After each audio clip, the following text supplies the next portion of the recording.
Everyone, hello everyone out there. This is Deepak Sharma. I welcome you all to my YouTube channel, Son of a Soldier.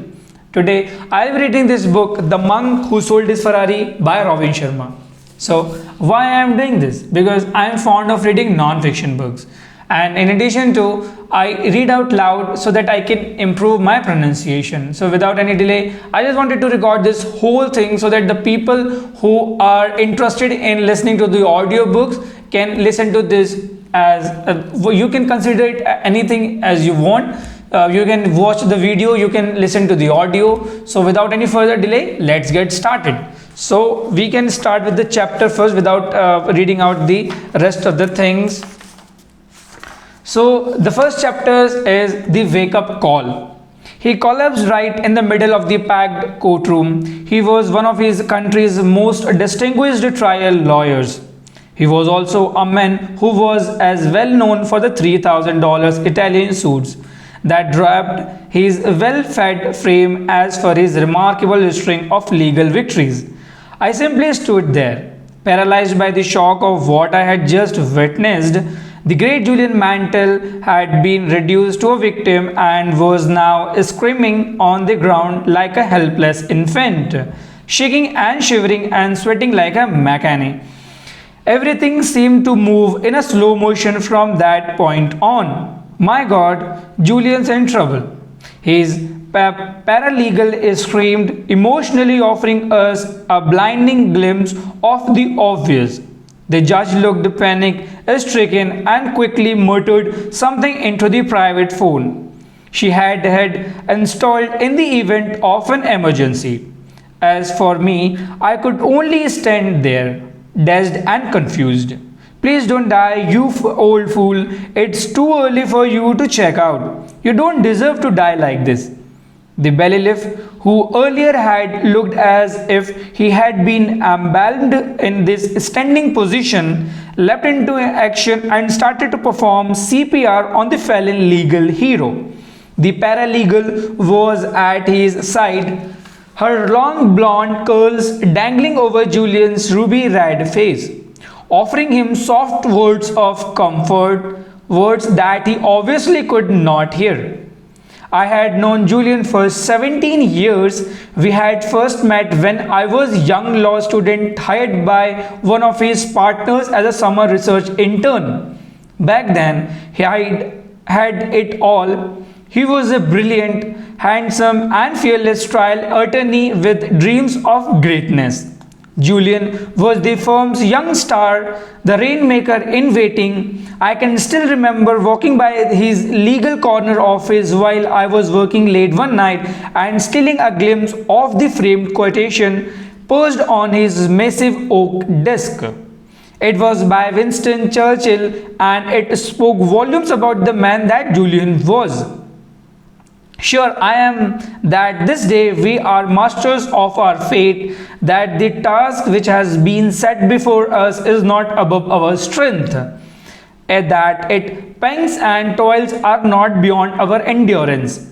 As long as we have faith in our own cause and an unquenchable will to win, victory will not be denied us.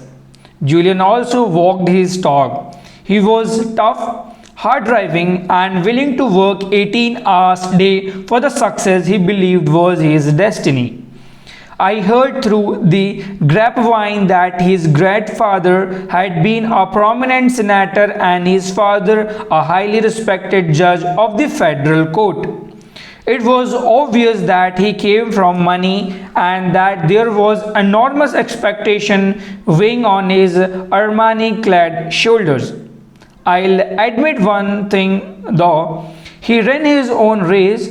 He was determined to do things his own way, and he loved to put on show. Julian's outrageous courtroom theatrics regularly made me the front page of the newspapers.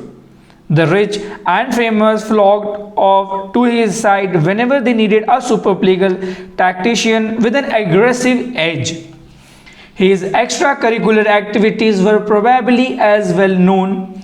Late night visits to the city's finest restaurant with the sexy young fly fashion models, or reckless drinking as captives within a rowdy band of brokers he called his demolition team, became the stuff of legend at the firm.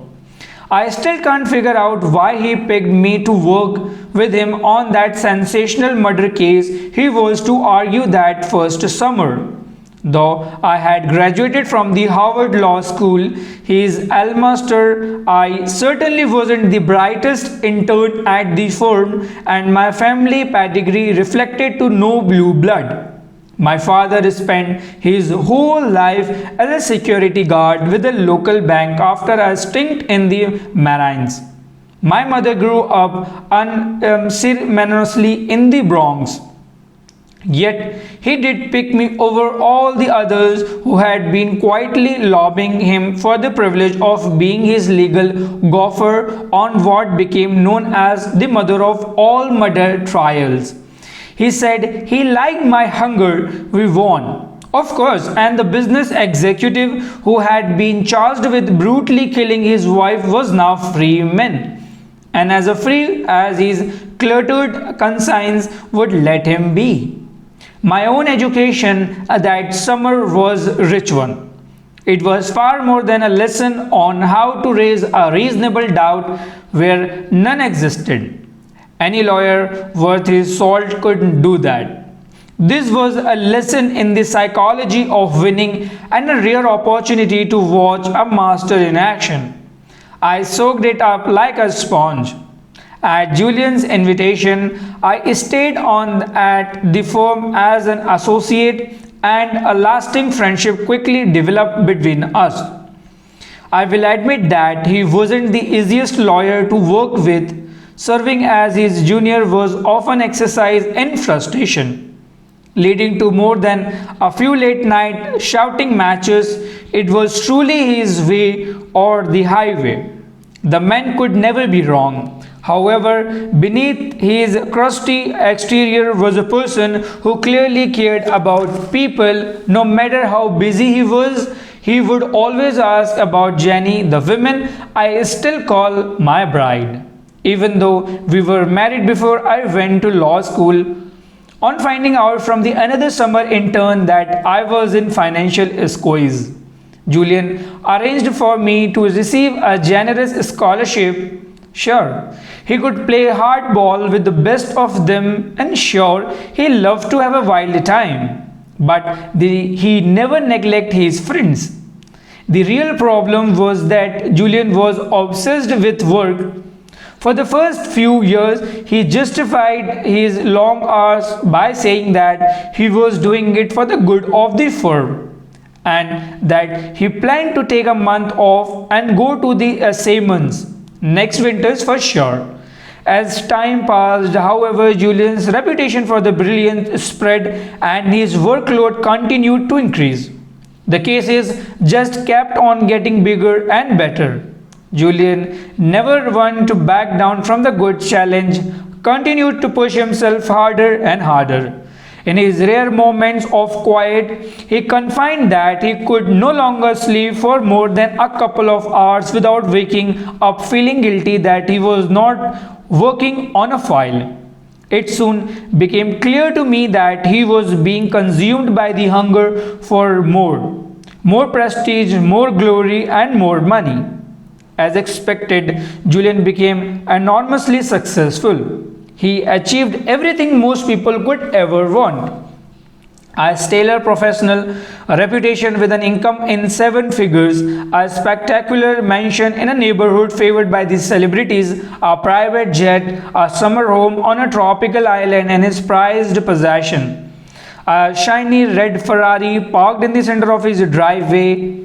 Yet I knew that things were not as idyllic as they appeared on the surface.